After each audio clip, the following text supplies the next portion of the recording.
तदेतत्सत्यम् यथा सुदीप्तात् पावकात् विस्फुलिङ्गाः सहस्रभवन्ते स्वरूपाः तथाक्षरात् विविधाः सौम्यभावाः प्रजायन्ते तत्र चैवाप्यन्ति दिव्यो ह्यमूर्तः पुरुषः स बाह्याभ्यन्तरोऽप्यदः अप्राणो ह्यमनः शुद्धो ह्यक्षरात् परतः परः एतस्मात् जायते प्राणो मनः सर्वेन्द्रियाणि च अहं वायुर्ज्योतिरापः पृथिवी विश्वस्य धारिणी अग्निर्मूर्धा चक्षुषी चन्द्रसूर्यो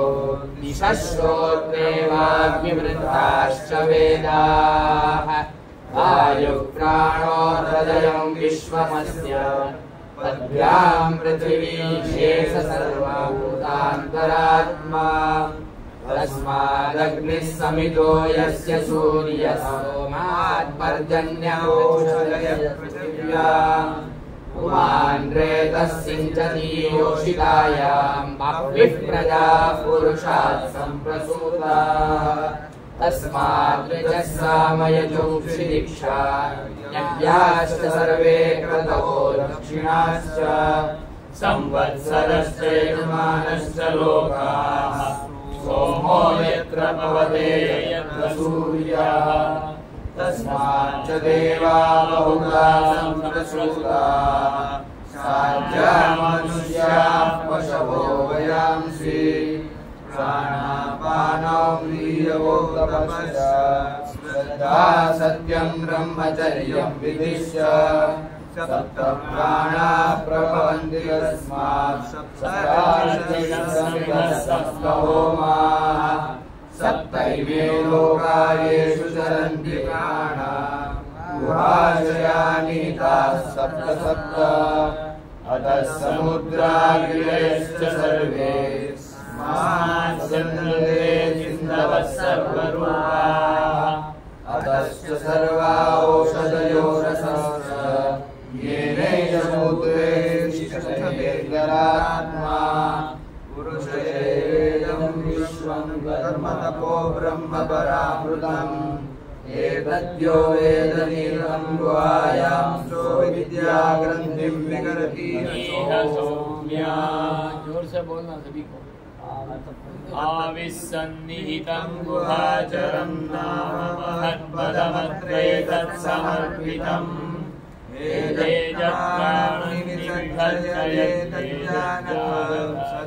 सदसत्रेण्यं परं विज्ञानाद्यद्वरिष्ठं प्रजानाम् यदक्षिमद्यदनुभ्योऽन्यस्मिन् लोकानिहितालोकिनश्च तदेतदक्षरं ब्रह्म स प्राणस्तदोऽहन्मनः तदेतत्सत्यं तदमृतं तद्वेद्धव्यं सौम्य विद्धि धनुर्गृहीत्वोपनिषदं महास्त्रं शरं युवासानिशितं सन्दधीत आयम्य तद्भागवतेन चेतसा लक्ष्यं तदेवाक्षरं सौम्य विद्धि प्रणवो धनुष्यरो ह्यात्मा ब्रह्म तल्लक्ष्यमुच्यते अप्रमत्तेन वेद्धव्यं शरवत्तन्मयो भवेत् यस्मिन्द्यो पृथिवीजान्तरिक्षम् ओत्तं मनः सह प्राणैश्च सर्वैः तमेवैकं जानतात्मानम् अन्या वाचो विमुञ्चतामृतस्येष सेतुः अरायिवर्धनाभौ संहता यत्र नाड्यः स एषोऽन्तश्चरते बहुधा जायमानः ओमित्येवं ध्यायेनात्मानं स्वस्ति वः पारायणमसः परस्तात् यः सर्वज्ञः सर्वविद्यश्चैष महिमा भुवि दिव्ये ब्रह्मपुरे शेषव्योमन्यात्मा प्रतिष्ठितः मनोमयः प्राणशरीरमेका प्रतिष्ठितोऽन्ये हृदयं सन्निधाय तद्विज्ञानेन परिपश्यन्ति धीरा आनन्दरूपममृतं यद्विभाति विद्यते हृदयग्रन्थिश्छिद्यन्ते सर्वसंशयाः क्षीयन्ते चास्य कर्माणि तस्मिन् दृष्टे परावरे हिरण्मये परे कोशे विरजं ब्रह्म निष्कलम् तच्छुभ्रं ज्योतिषां ज्योतिस्तद्यात्माविदो विदुः तत्र सूर्यो भाति न चन्द्रतारकं नेमा विद्युतो भान्ति कुतोऽयमग्निः तदेव भान्तमनुभाति सर्वं तस्य भाषा सर्वमिदं विभाति ब्रह्मैवेदममृतं पुरस्तात् ब्रह्म पश्चात् ब्रह्म दक्षिणश्चोत्तरोत्तरेण तदक्षोत्तरं तदसुतं ब्रह्मवेदं विश्वमिदं वरिष्ठम् द्वितीयः खण्डः अथ द्वितीयः खण्डः वासुपर्णा सयुजा सखाया समानं वृक्षं परिषस्व जाते वासुपर्णा सयुजा सखाया समानं वृक्षं परिषस्व जाते वासुपर्णा सयुजा सखाया समानं वृक्षं परिषस्व जाते सुपर्णा सयुजा सखाया समानं वृक्षं परिषस्व जाते तयोरन्यः पिप्पलं स्वाद्वत्ति अनश्नन्नन्यो अभिचाकशीति तयोरन्यः पिप्पलं स्वाद्वत्ति अन्यस्नन्योऽभिचाकशीति तयोरन्यः पिप्पलं स्वाद्वत्ति अनश्नन्योऽभिचाकशीति तयोरन्यः पिप्पलं स्वादयुजा सखाया समानं वृक्षं परिषस्व जाते तयोरन्यः पिप्पलं स्वाद्वत्ति अनश्नन्योऽभिचाकशीति वासुपर्णा सयुजा सखाया समानं वृक्षं परिषस्व जाते तयोरन्यः पिप्पलं स्वाद्वत्ति अनश्नन्योऽभिचाकशीति वासुपर्णा सयुजा सखाया समानं वृक्षं परिषस्व जाते तयोरन्यः पिप्पलं स्वाद्वत्ति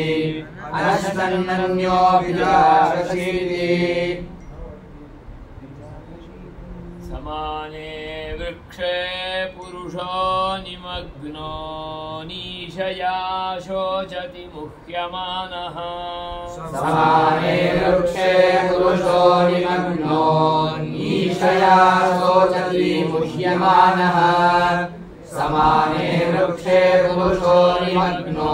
नीशया शोचति मुह्यमानः समाने वृक्षे पुरुषो निमग्नो नीशया शोचति मुह्यमानः जुष्टं यदा पश्यत्यन्यमीशम् अस्य महिमानमिति वीतशोकः जुष्टं यदा पश्यत्यन्यमीशमस्य महिमानमिति वीतशोकः जुष्टं यदा पश्यन्त्यमीशम् अस्य महिमानमिति वीतशोकः जुष्टं यदा पश्यत्यन्यमीशम् अस्य महिमानमिति वीतशोकः समाने वृक्षे पुरुषो निमग्नो नीशया शोचति मुह्यमानः जुष्टं यदा पश्यत्यन्यमीशम् अस्य महिमानमिति वीतशोकः वासुपर्णा सयुजा सखाया समानं वृक्षं परिषस्व जाते तयोरन्यः पिप्पलं स्वाद्वत्ति अनश्नन्योऽभिचाकशीति समाने वृक्षे पुरुषो निमग्नो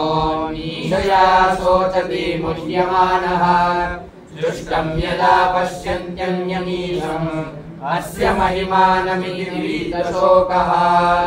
द्वा सुपर्णा सयुजा सखाया समानं वृक्षं वरिषस्व जाते तयोरन्यः पिप्पलं स्वादवद्भिः अनश्नन्यो प्रजाशशीति पश्यते रुक्मवर्णम् कर्तारमीशं पुरुषं ब्रह्मयोनिम् यदा पश्यते रुक्मवर्णं कर्तारमीशं पुरुषं ब्रह्मयोनिम् यदा पश्यते रुक्मवर्णं कर्तारमीशं पुरुषं ब्रह्मयोनिम् यदा पश्यते रुक्मवर्णं कर्तारमीशं पुरुषं ब्रह्मयोनिम् तदा विद्वान् पुण्यपापे विधूय निरञ्जनः परमं साम्यमुपैति तदा विद्वान् पुण्यपापे विधूय निरञ्जनः परमं साम्यमुपैति तदा विद्वान् पुण्यपापे विधूय निरञ्जनः परमं साम्यमुपैति तदा विद्वान् पुण्यपापे विधूय निरञ्जनः परमं साम्यमुपैति पश्यते रुक्मवर्णं कर्तारमीशं पुरुषं ब्रह्मयोनिम् तदा विद्वान् पुण्यपापे विधूय निरञ्जनः परमं साम्यमुपैति यदा पश्यते रुक्मवर्णं कर्तारमीशं पुरुषं ब्रह्मयोनिम् तदा विद्वान् पुण्यपापे विधूय निरञ्जनं परमं साम्यमुपैति यदा पश्यते प्राणो ह्येष यः सर्वभूतैर्विभाति प्राणो ह्येष यः सर्वभूतैर्विभाति प्राणो ह्येष यः सर्वभूतैर्विभाति प्राणो ह्येष यः सर्वभूतैर्विभाति विजानन् विद्वान् भवतेनातिवादी विजानन् विद्वान् भवतेनातिवादी विजानन् विद्वान् भवतेनातिवादी विजानन् विद्वान् भवतेनातिवादी प्राणो ह्येष यः सर्वभूतैर्विभाति विजानन् विद्वान् भवतेनातिवादी प्राणो ह्येष यः सर्वभूतैर्विभाति विजानन् विद्वान् भवतेनातिवादी आत्मक्रीडा आत्मरतिः क्रियावानेष ब्रह्मविदां वरिष्ठः आत्मक्रीडा आत्मरतिः क्रियावानेष ब्रह्मविदां वरिष्ठः आत्मक्रीडा आत्मरतिः क्रियावानेष ब्रह्मविदां वरिष्ठः आत्मक्रीडा आत्मरतिः क्रियावानेष ब्रह्मविदां वरिष्ठः प्राणो ह्येष यः सर्वभूतैर्विभाति विजानन् विद्वान् भवतेनातिवादी आत्मक्रीडा आत्मरतिः क्रियावानेष ब्रह्मविदां वरिष्ठः समाने वृक्षे मरुषो निमग्नो ईशया शोचति मुह्यमानः दृष्टं यदा पश्यत्यन्यमीशम् अस्य महिमानमिति वीतशोकः यदा पश्यते रुक्मवर्णं कर्तारमीशं पुरुषं ब्रह्मयोनिम् तदा विद्वान् पुण्यपापे विधूय निरञ्जनः परमं साम्यमुपैति प्राणो ह्येष यः सर्वभूतैर्विभाति विजानन् विद्वान् भवतेनातिवादी आत्मक्रीडा आत्मरतिः क्रियावानेष ब्रह्मविदां वरिष्ठः सत्येन लभ्यस्तपसा ह्येष आत्मा सम्यग्ज्ञानेन ब्रह्मचर्येण नित्यम् सत्येन लभ्यस्तपसा ह्येष आत्मा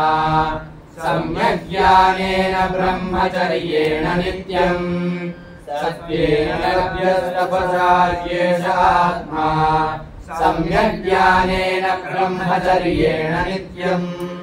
सत्येन लभ्यस्तपसा ह्येष आत्मा सम्यग्ज्ञानेन ब्रह्मचर्येण नित्यम् अन्तः शरीरे ज्योतिर्मयो हि शुभ्रो यं पश्यन्ति यतयः क्षीणदोषाः अन्तः शरीरे ज्योतिर्मयो हि शुभ्रो यं पश्यन्ति यतयः क्षीणदोषाः अन्तः शरीरे ज्योतिर्मयो हि शुभ्रो यं पश्यन्ति यतयः क्षीणदोषाः सत्येन लभ्यस्तपसा ह्येष आत्मा सम्यग्ज्ञानेन ब्रह्मचर्येण नित्यम् अन्तः शरीरे ज्योतिर्मयो हि शुभ्रो यं पश्यन्ति यतयः क्षीणदोषाः प्राणो ह्येष यः सर्वभूतैर्विभाति विजानन् विद्वान् भवते नातिवादी आत्मक्रीडात्मरतिः क्रियावानेष ब्रह्मविदां वरिष्ठः सत्येन लभ्यस्तपसा ह्येष आत्मा सम्यग्ज्ञानेन ब्रह्मचर्येण नित्यम् अन्तः शरीरे ज्योतिर्मयो हि शुभ्रो यं पश्यन्ति यतयः क्षीणदोषाः यतयः क्षीणदोषाः यतयः क्षीणदोषाः अयो यतयः छोड़ना है वहां पर यतयः पूरा होगा आधा मिनट आधा सेकंड छोड़ के आगे क्षीणदोषाः समान जो वासुपर्णा सयुजा सखाया समानं वृक्षं परिषस्वजाते तयोरन्यः पिप्पलं स्वादवत्ति अनश्नन्नन्योऽभिचाकशीति समाने वृक्षे पुरुषो निमग्नो नीशया शोचति मुह्यमानः जुष्टं यदा पश्यन्त्यनियमीशम् अस्य महिमानमिति वीतशोकः यदा पश्यते रुक्मवर्णं कर्तारमीशं पुरुषं ब्रह्मयोनिम् तदा विद्वान् पुण्यपापे विधूय निरञ्जनः परमं साम्यमुपैति प्राणो येष यः सर्वभूतैर्विभाति विजानन् विद्वान् भवते नातिवादी आत्मक्रीडात्मरतिः क्रियावानेष ब्रह्मविदां वरिष्ठः सत्येन लभ्यस्तपसा ह्येष आत्मा सम्यग्ज्ञानेन ब्रह्मचर्येण नित्यम् अन्तः शरीरे ज्योतिर्मयो हि शुभ्रो यं पश्यन्ति यतयः क्षीणदोषाः सत्यमेव जयति नानृतम् सत्येन पन्था विततो देवयानः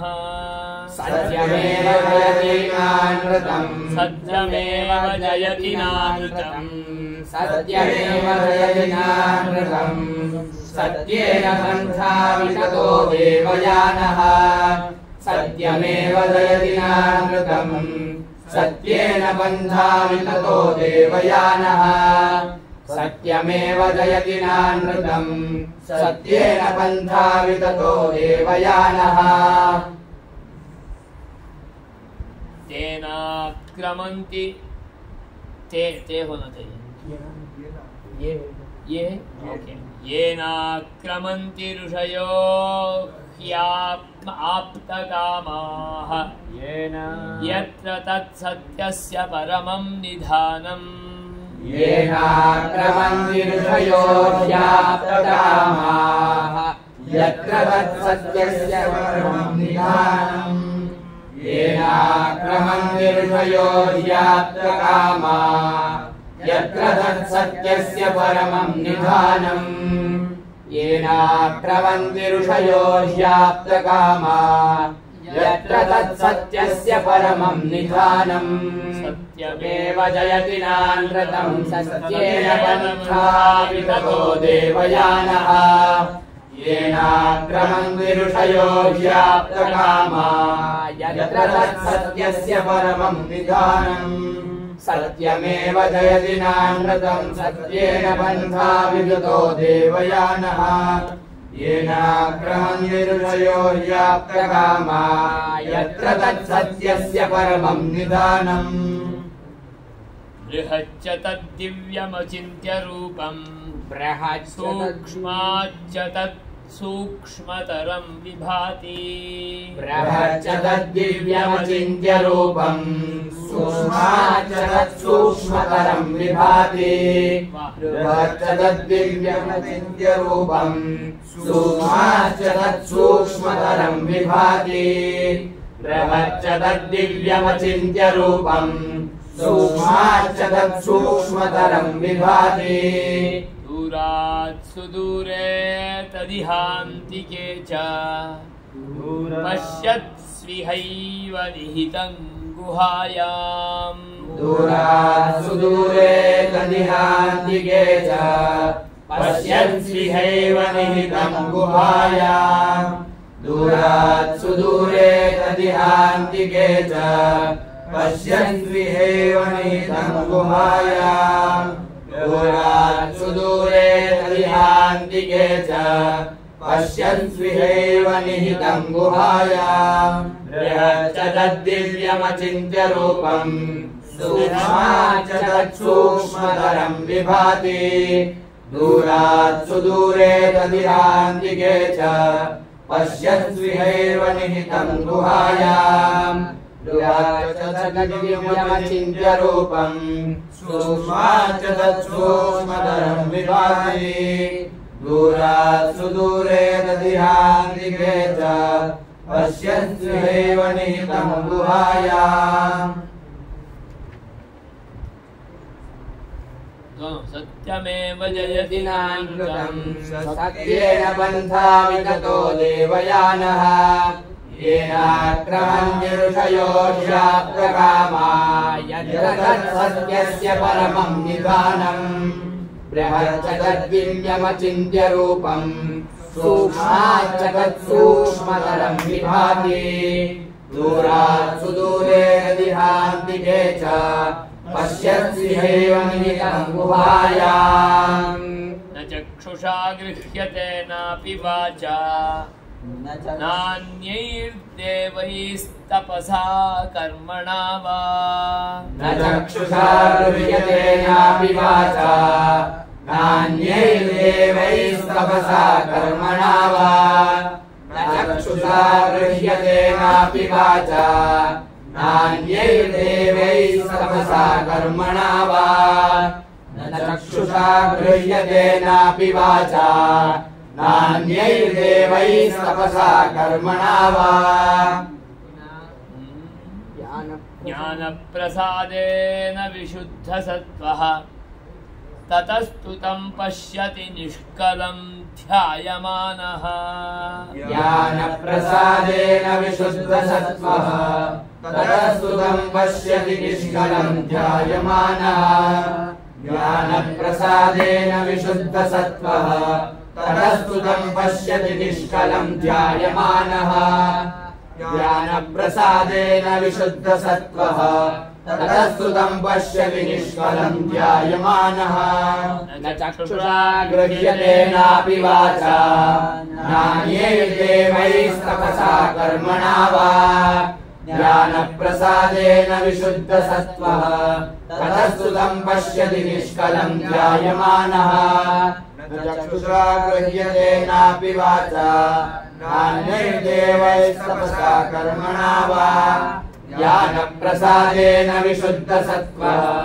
ततस्तु तं पश्यति निष्कलं ध्यायमानः सत्यमेव जयति नानृतं सत्येन पन्था विततो देवयानः येनाक्रमन् विरुषयो व्याप्तकामा यत्र तत्सत्यस्य परमं निधानम् बृहच्च तद्दिव्यमचिन्त्य रूपम् सूक्ष्माच्च तत् सूक्ष्मतरं विभाति दूरात् सुदूरे हृदयान्तिके च पश्यन्त्येव नैकं गुहायाम् न चक्षुषा गृह्यते नापि वाचा नान्यैर्देवैस्तपसा कर्मणा वा ज्ञानप्रसादेन विशुद्धसत्त्वः ततस्तु तं पश्यति निष्कलं ध्यायमानः येषोऽनुरात्मा चेतसा वेदितव्यो यस्मिन् प्राणः पञ्चधा संविवेश येषोऽनुरात्मा चेतसा वेदितव्यो यस्मिन् प्राणः पञ्चधा संविवेश येषोऽनुरात्मा चेतसा वेदितव्यो यस्मिन् प्राणः पञ्चधा संविवेश येषोऽनुरात्मा चेतसा वेदितव्यो यस्मिन् प्राणः पञ्चधा संविवेश प्राणैश्चित्तं सर्वमोतं प्रजानाम् यस्मिन् विशुद्धे विभवत्येष आत्मा प्राणैश्चित्तं सर्वमोतं प्रजानाम् यस्मिन् विशुद्धे विभवत्येष आत्मा प्राणैश्चित्तं सर्वमोतं प्रजानाम् यस्मिन् विशुद्धे विभवत्येष आत्मा प्राणैश्चित्तं सर्वमोतं प्रजानाम् यस्मिन् विशुद्धे विभवत्येष आत्मा येषोऽनुरात्मा चेतसा वेदितव्यो यस्मिन् प्राणः पञ्चधा संविवेश प्राणैश्चित्तं सर्वमोतं प्रजानाम् यस्मिन् विशुद्धे विभवत्येष आत्मा न चक्षुषा गृह्यते नापि वाचा नान्यैर्देवैस्तपसा कर्मणा वा ज्ञानप्रसादेन विशुद्धसत्त्वः ततस्तु तं पश्यति निष्कलं ध्यायमानः येषोऽनुरात्मा चेतसा वेदितव्यो यस्मिन् प्राणः पञ्चधा संविवेश प्राणैश्चित्तं सर्वमोतं प्रजानाम् यस्मिन् विशुद्धे विभवत्येष आत्मा यं यं लोकं मनसा संविभाति विशुद्धसत्त्वः कामयते यांश्च कामान् यं यं लोकं मनसा संविभाति विशुद्धसत्त्वः कामयते यांश्च कामान् यं यं लोकं मनसा संविभाति विशुद्धसत्त्वः कामयते यांश्च कामान् यं यं लोकं मनसा संविभाति विशुद्धसत्त्वः कामयते यांश्च कामान् तं तं लोकं जयते तांश्च कामान् तस्मादात्मज्ञं ह्यर्चयेत् भूतिकामः तं तं लोकं जयते तांश्च कामान् तस्मादात्मज्ञं ह्यर्चयेत् भूतिकामः तं तं लोकं जयते तांश्च कामान् तस्मादात्मज्ञं ह्यर्चयेत् भूतिकामः तं तं लोकं जयते तांश्च कामान् तस्मादात्मज्ञं ह्यर्चयेत् भूतिकामः येषोऽनुरात्मा चेतसा वेदितव्यो यस्मिन् प्राणः पञ्चधा संविवेश प्राणैश्चित्तं सर्वमोतं प्रजानाम् यस्मिन् विशुद्धे विभवत्येष आत्मा यं यं लोकं मनसा संविभाति विशुद्धसत्त्वः कामयते यांश्च कामान् तं तं लोकं जयते तांश्च कामान् तस्मादात्मज्ञं ह्यर्चयेत् भूतिकामः न चक्षुषा गृह्यते नापि वाचा नान्यैर्देवैस्तपसा कर्मणा वा ज्ञानप्रसादेन विशुद्धसत्त्वः ततस्तु तं पश्यति निष्कलं ध्यायमानः येषोऽनुरात्मा चेतसा वेदितव्यो यस्मिन् प्राणः पञ्चधा संविवेश प्राणैश्चित्तं सर्वमोतं प्रजानाम् यस्मिन् विशुद्धे विभवत्येष आत्मा यं यं लोकं मनसा संविभाति विशुद्धसत्त्वः कामयते यांश कामान् तं तं लोकं जयते तांश कामाः तस्मादात्मज्ञं व्यर्चयेत् भूतिकामः सत्यमेव जयति नानृतं सत्येन पन्थानो देवयानः येनाक्रमन्ति ऋषयो ह्याप्तकामाः यत्र तत्सत्यस्य परमं निधानम् बृहच्च तद्दिव्यमचिन्त्य रूपम् सूक्ष्माच्च सूक्ष्मतरं विभाति दूरात् सुदूरे गृह्णान्तिके च पश्यन्ति देवमेकं गुहायाम् न चक्षुषा गृह्यते नापि वाचा नान्यैर्देवैस्तपसा कर्मणा वा ज्ञानप्रसादेन विशुद्धसत्त्वः ततस्तुतं पश्यति निष्कलं ध्यायमानः एषोऽनुरात्मा चेतसा वेदितव्यो यस्मिन् प्राणः पञ्चधा संविवेश प्राणैश्चित्तं सर्वमोदं प्रजानां यस्मिन् विशुद्धे विभवत्येष आत्मा यं यं लोकं मनसा संविभाति विशुद्धसत्त्वकामयते यांश कामान् तं तं लोकं जयते तांश कामान् तस्मादात्मज्ञं व्यर्चयेत् भूतिकामः वासुवर्णाश्रयाः समानं वृक्षं परिषस्वजाते तयोरन्यः पिप्पलं स्वाद्वद्ति नश्चन्नन्योऽपि विकामशीली समाने वृक्षे पुरुषो निमग्नो ईशया शोचति मुह्यमानः जुष्टं यदा पश्यन्यमीशम् अजमानवीर्यशोकः यदा पश्यते रुक्मवर्णं कर्तारमीशं पुरुषं ब्रह्मयोनिम् तदा विद्वान् पुण्यपापे विधूय निरञ्जनः परमं साम्यमुपैति प्राणो ह्येष यः सर्वभूतेर्विभाति विधानन् विद्वान् भवते नातिवादी आत्मक्रीडा आत्मरतिः क्रियावान् परिष्टः सत्येन लभ्यस्तपसा ह्येष आत्मा सम्यग्ज्ञानेन ब्रह्मचर्येण नित्यम् अन्तःशरीरे ज्योतिर्मयो हि शुभ्रो यं पश्यन्ति यतयः क्षीणोदाः सत्यमेव जयति नानृतं सत्येन पन्था विगतो देवयानः येनाक्रमन्ति ऋषयो ह्याप्तकामाः यत्र तत्सत्यस्य परमं निधानम् बृहच्च तद्दिव्यमचिन्त्य रूपम् सूक्ष्माच्च तत्सूक्ष्मतरं विभाति दूरात् सुदूरे तदिहान्तिके च पश्यन्त्येव निहितं गुहायाम् न चक्षुषा गृह्यते नापि वाचा नान्यैर्देवैस्तपसा कर्मणा वा ज्ञानप्रसादेन विशुद्धसत्त्वस्ततस्तुतं पश्यति निष्कलं ध्यायमानः एषोऽनुरात्मा चेतसा वेदितव्यो यस्मिन् प्राणः पञ्चधा संविवेश प्राणैश्चित्तं सर्वमोदं प्रजानां यस्मिन् विशुद्धे विभवत्येष आत्मा यं यं लोकं मनसा संविभाति विशुद्धसत्त्वः कामयते यांश कामान् तं तं लोकं जयते तांश कामान् तस्मादात्मज्ञं व्यर्चयेत् भूतिकामः